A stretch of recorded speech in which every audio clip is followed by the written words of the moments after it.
Ya, mungkin hari ini backsound yang kita gunakan itu aman ya.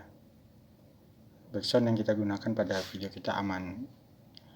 Mungkin juga hari ini yang pemilik backsound itu sedang mengurus copyright-nya atau hak ciptanya. Ya, jadi backsound kita yang kita gunakan hari ini mungkin aman. Di satu sisi pemilik backsound hari ini sedang mengurus hak ciptanya gitu ya. Jadi apabila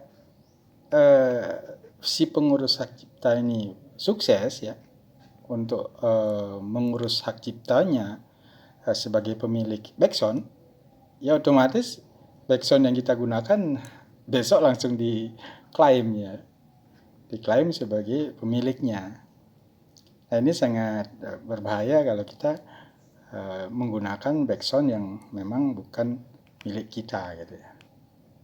Nah, ini juga pengalaman saya, teman-teman, memiliki video yang menggunakan backsound yang pada awalnya aman aja gitu ya.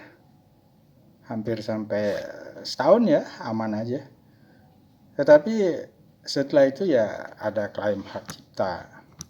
Sayang juga kan video kita yang sudah punya durasi banyak, kemudian sudah juga banyak viewernya, ternyata ada klaim hak ciptanya. Nah, untuk itulah saya belakangan ini sebagai pengalaman jarang menggunakan backsound dari orang lain ya. Jadi kita usahakan menggunakan backsound, pertama backsound yang udah disediakan oleh YouTube itu sendiri. Yang kedua memang backsound milik kita gitu ya. Artinya memang original karya kita. Nah, seperti belakangan kita sering menggunakan backsound yang sudah terkenal ya.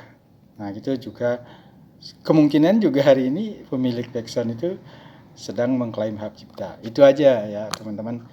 Semoga konten singkat ini bisa bermanfaat. Tetap semangat dalam berkarya.